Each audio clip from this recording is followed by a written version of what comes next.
Qualquer filosofia da história deve demonstrar qual é o mecanismo por meio do qual aquela agência suprema que determina o curso de todas as relações humanas irá induzir os indivíduos a trilhar exatamente os caminhos destinados a levar a humanidade até o objetivo determinado. No sistema de Marx, a doutrina da luta de classes foi criada para responder a essa questão. A fragilidade inerente a essa doutrina é que ela lida com classes e não com indivíduos. O que tem de ser mostrado é como os indivíduos são induzidos a agir de tal modo que fará a humanidade finalmente atingir o ponto que as forças produtivas querem que ela atinja. A resposta de Marx é que o que determina a conduta dos indivíduos é a consciência dos interesses de sua classe. Ainda falta ser explicado por que os indivíduos dão aos interesses de sua classe preferência em relação aos seus próprios interesses. Podemos, por enquanto, nos abster de perguntar como o indivíduo aprende quais são os genuínos interesses de sua classe.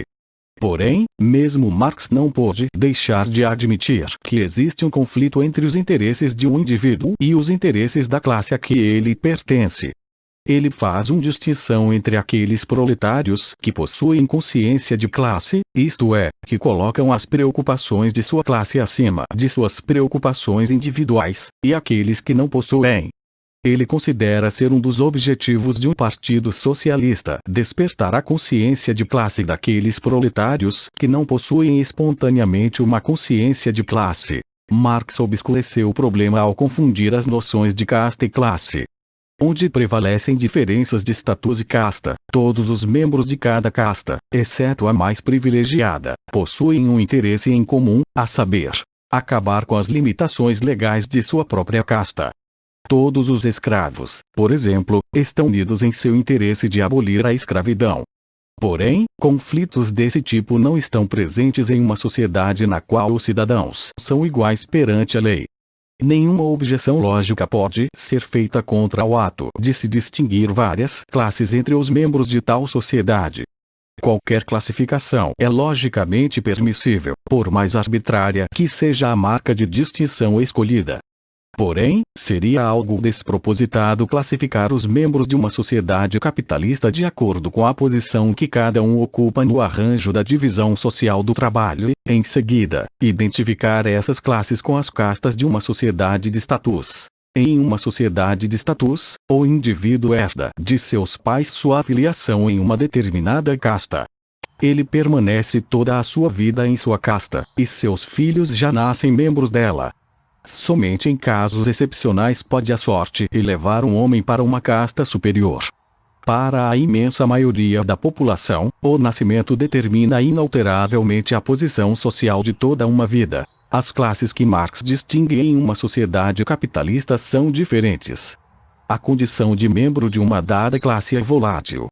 A afiliação a uma classe não é hereditária. Ela é designada a cada indivíduo por meio de um plebiscito diariamente repetido, plebiscito esse, de certo modo, feito por todas as pessoas. Ao gastar e comprar, o público determina quem deve ser o proprietário e o administrador das indústrias, quem deve atuar nas peças de teatro, quem deve trabalhar nas fábricas e nas minas. Os ricos se tornam pobres, e os pobres se tornam ricos. Os herdeiros, bem como aqueles que adquiriram riqueza, devem tentar mantê-la defendendo seus ativos contra a concorrência de empresas já estabelecidas e de ambiciosos recém-chegados. Em uma economia de mercado livre e desobstruído não existem privilégios, não há proteção de interesses especiais, não há barreiras impedindo qualquer pessoa de se esforçar para obter algum prêmio. O acesso a qualquer uma das classes marxistas é livre para todos. Os membros de cada classe concorrem entre si. Eles não estão unidos por um interesse de classe comum e eles não se opõem aos membros de outras classes aliando-se à defesa de um privilégio comum que aqueles vitimados por ele querem ver abolido ou na tentativa de abolir uma deficiência institucional que aqueles que obtêm vantagens dela querem preservar. Os liberais laissez-faire afirmaram: Se as antigas leis estabelecendo privilégios e desvantagens de casta forem repelidas e nenhuma nova prática do mesmo tipo, tais como tarifas, subsídios, tributação discriminatória, indulgências concedidas a agências não governamentais, como igrejas, sindicatos e afins, para que elas utilizem coerção e intimidação, for introduzida, haverá igualdade de todos os cidadãos perante a lei. Ninguém terá suas aspirações e ambições tolhidas por quaisquer obstáculos legais. Qualquer indivíduo estará livre para concorrer para a função ou posição social para as quais suas habilidades pessoais o qualifiquem. Os comunistas negam que é dessa maneira que opera uma sociedade capitalista organizada de acordo com o sistema liberal de igualdade perante a lei. Ao seu modo de ver, a propriedade privada dos meios de produção confere aos seus proprietários, a burguesia ou os capitalistas, na terminologia de Marx, um privilégio que, virtualmente, em nada se difere daqueles concedidos aos senhores feudais. A Revolução Burguesa não aboliu o privilégio e a discriminação das massas. O que ela fez, diz o marxista, foi meramente derrubar a velha e exploradora classe de nobres e substituí-la por uma nova classe exploradora, a burguesia. A classe explorada, os proletários, não lucrou com essa reforma. Eles mudaram de mestres, mas permaneceram oprimidos e explorados. O que se faz necessário é uma nova e definitiva revolução, a qual, ao abolir a propriedade privada dos meios de produção, irá estabelecer uma sociedade sem classes. A doutrina socialista ou comunista é totalmente incapaz de levar em consideração a diferença essencial entre as condições de uma sociedade de status ou casta e as condições de uma sociedade capitalista. A propriedade feudal surgia pela conquista ou pela doação feita por seu conquistador. E acabava por revogação da doação ou pela conquista feita por um conquistador mais poderoso. Era propriedade pela graça de Deus, porque sua conquista derivava, em última instância, da vitória militar, algo que a humildade ou a arrogância dos governantes atribuíam à intervenção especial do Senhor. Os proprietários da propriedade feudal não dependiam do mercado. Eles não serviam aos consumidores. Dentro dos limites de seus direitos de propriedade, eles eram verdadeiros senhores. Porém, as coisas são bastante diferentes para os capitalistas e empreendedores de uma economia de mercado. Eles adquirem e aumentam sua propriedade por meio dos serviços que prestam aos consumidores, e somente podem conservá-la caso sirvam esses consumidores diariamente da melhor maneira possível. Essa diferença não é erradicada ao se chamar metaforicamente um bem-sucedido fabricante de espaguete de o rei do espaguete. Marx nunca embarcou na impossível tarefa de refutar a descrição feita pelos economistas do funcionamento da economia de mercado. Ao invés disso, sua ânsia era mostrar que o capitalismo iria, no futuro, levar a condições bastante desagradáveis. Ele tentou demonstrar que a operação do capitalismo inevitavelmente iria resultar, de um lado, na concentração de riqueza nas mãos de um número cada vez menor de capitalistas, e, de outro, no progressivo empobrecimento de uma imensa maioria. Na execução dessa tarefa, ele iniciou seu raciocínio pela espúria lei de ferro dos salários, de acordo com a qual o salário médio é aquela quantidade específica dos meios de subsistência absolutamente necessários para permitir, de maneira escassa, que o trabalhador possa sobreviver e criar sua prole. Essa suposta lei já foi, desde então, inteiramente desacreditada, e até mesmo os mais fanáticos marxistas já a abandonaram. Porém, mesmo que alguém estivesse disposto, pelo bem da argumentação, a dizer que tal lei é correta, é óbvio que ela não poderia de maneira alguma servir como base para uma demonstração de que a evolução do capitalismo leva ao empobrecimento progressivo dos assalariados. Se, sob o capitalismo, os salários são sempre tão baixos a ponto de, por razões psicológicas, não poderem cair ainda mais sem que isso extermine toda a classe de assalariados, é impossível manter a tese apresentada pelo Manifesto Comunista de que o trabalhador se afunda mais e mais com o progresso da indústria. Como todos os outros argumentos de Marx, essa demonstração é contraditória e autodestrutiva. Marx jactava-se de ter descoberto as leis imanentes da evolução capitalista.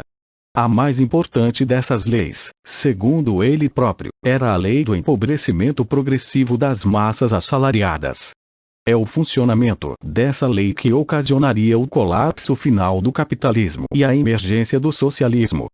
Quando essa lei for entendida como totalmente espúria, as bases tanto do sistema econômico de Marx quanto de sua teoria da evolução capitalista estarão acabadas. Incidentalmente, temos de compreender o fato de que, desde a publicação do Manifesto Comunista e do primeiro volume de O Capital, o padrão de vida dos assalariados, nos países capitalistas, aumentou de uma forma sem precedentes e até mesmo inimaginável. Marx deturpou a operação do sistema capitalista em todos os aspectos possíveis. O corolário do suposto empobrecimento progressivo dos assalariados é a concentração de todas as riquezas nas mãos de uma classe de exploradores capitalistas que existem em números continuamente decrescentes. Ao lidar com essa questão, Marx foi incapaz de levar em consideração o fato de que a evolução das grandes empresas e suas unidades comerciais não necessariamente envolve a concentração de riqueza em poucas mãos. As grandes empresas são, quase que sem exceção, corporações, precisamente porque elas são grandes demais para que poucos indivíduos sejam inteiramente os proprietários delas. O crescimento das unidades comerciais ultrapassou em muito o crescimento das fortunas individuais. Os ativos de uma corporação não são idênticos à riqueza de seus acionistas.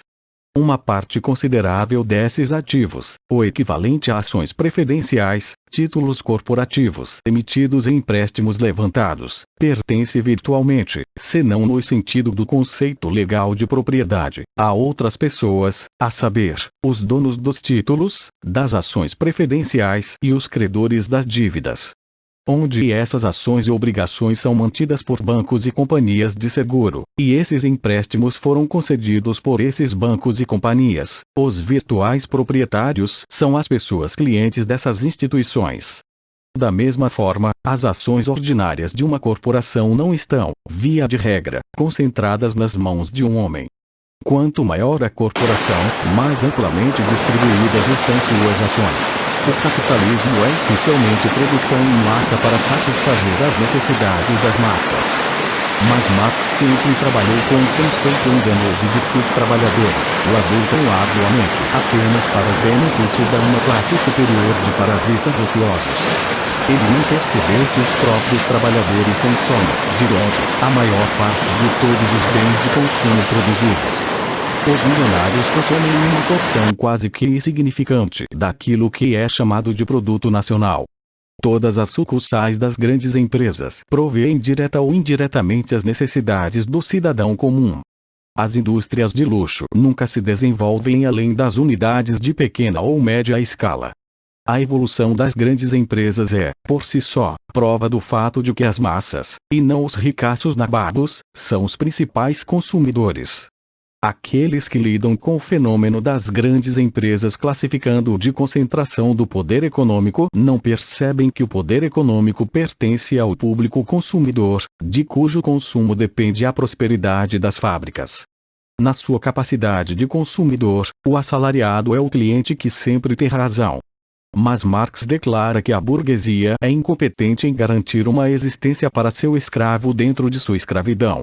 Marx deduziu a excelência do socialismo do fato de que a força motora da evolução histórica, as forças materiais produtivas, certamente ocasionará o socialismo. Como ele estava absorto naquele tipo hegeliano de otimismo, não havia qualquer necessidade em sua mente de demonstrar os méritos do socialismo. Era óbvio para ele que o socialismo, sendo a última etapa da história após o fim do capitalismo, era também uma etapa superior. Era uma blasfêmia absoluta duvidar de seus méritos. O que ainda faltava ser demonstrado era um mecanismo por meio do qual a natureza produziria a transição do capitalismo para o socialismo. O instrumento da natureza é a luta de classes. À medida que os trabalhadores vão se afundando cada vez mais em decorrência do progresso do capitalismo, à medida que sua miséria, opressão, escravidão e degradação aumentam, eles são induzidos à revolta, e sua rebelião estabelece o socialismo. Toda a cadeia desse raciocínio é despedaçada pela observação do fato de que o progresso do capitalismo não empobrece os assalariados de modo crescente. Ao contrário, melhora seu padrão de vida. Porque as massas seriam inevitavelmente induzidas a se revoltarem quando se sabe que elas estão tendo acesso a mais e melhores alimentos, habitações e vestuários, carros e geladeiras, rádios e aparelhos de televisão, nylon e outros produtos sintéticos. Mesmo se, em prol da argumentação, admitíssemos que os trabalhadores são induzidos à rebelião, porque seu motim revolucionário almejaria apenas o estabelecimento do socialismo. O único motivo que poderia induzi-los a pedir a implementação do socialismo seria a convicção de que eles próprios estariam melhores sob o socialismo do que sob o capitalismo. Porém, os marxistas, ansiosos para evitar lidar com os problemas econômicos inerentes a uma economia socialista, nada fizeram para demonstrar a superioridade do socialismo em relação ao capitalismo, exceto apresentar este raciocínio circular. O socialismo está destinado a surgir como a próxima etapa da evolução histórica. Sendo uma etapa histórica posterior ao capitalismo, ele é necessariamente melhor que o capitalismo. Porque ele está destinado a surgir. Porque os trabalhadores, condenados ao empobrecimento progressivo sob o capitalismo, irão se rebelar e estabelecer o socialismo. Porém, qual outro motivo poderia impeli-los a almejar o estabelecimento do socialismo, além da convicção de que o socialismo é melhor do que o capitalismo? Essa superioridade do socialismo é deduzida por Marx do fato de que a vinda do socialismo é inevitável. E assim o círculo se fecha. No contexto da doutrina marxista, a superioridade do socialismo é comprovada pelo fato de que os proletários estão visando ao socialismo. O que os filósofos, os utópicos, pensam não interessa. O que interessa são as ideias do proletariado, a classe a quem a história confiou a tarefa de moldar o futuro. A verdade é que o conceito de socialismo não se originou da mente proletária. Nenhum proletário ou filho de proletário contribuiu com qualquer ideia substancial para a ideologia socialista. Os pais intelectuais do socialismo eram membros da inteligentsia, descendentes da burguesia. O próprio Marx era filho de um advogado abastado. Ele estudou no Gymnasium alemão, a escola que todos os marxistas e outros socialistas denunciavam como sendo o principal braço do sistema burguês de educação, e sua família o sustentou ao longo de todos os anos de seus estudos. Ele não teve de trabalhar para chegar à universidade. Ele se casou com a filha de um membro da nobreza alemã. Seu cunhado era ministro do interior prussiano e, como tal, líder da polícia da Prússia. Em sua casa trabalhava uma governanta, Helene Demuth, que nunca se casou e que seguia a família Marx em todas as suas trocas de residência, o modelo perfeito da empregada doméstica explorada cuja frustração e atrofiada vida sexual já foram repetidamente retratadas nas ficções realistas sociais da Alemanha. Friedrich Engels era filho de um industrial rico, e ele próprio era um industrial. Ele se recusou a se casar com sua amante Mary porque ela era inculta e de origem baixa. Ele apreciava as diversões propiciadas pela alta classe britânica, como, por exemplo, caçar a cavalo junto com cães de caça. Os trabalhadores nunca foram entusiastas do socialismo. Eles apoiavam um movimento sindical cuja luta por maiores salários Marx desprezava como inútil. Eles pediam por todas aquelas medidas de interferência do governo nas empresas, medidas essas que Marx rotulava como tolices pequeno-burguesas. Eles se opunham ao progresso tecnológico, nos primórdios, destruindo as novas máquinas. Mais tarde, utilizando os sindicatos para, por meio da coerção, forçar o empregador a contratar mais operários do que o necessário. O sindicalismo, a apropriação das empresas pelos trabalhadores que nela trabalham, é um programa que os trabalhadores desenvolveram espontaneamente. Porém, o socialismo foi trazido para as massas por intelectuais de procedência burguesa.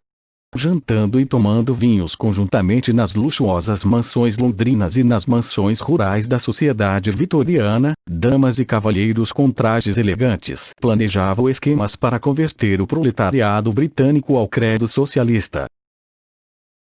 Gostou do vídeo?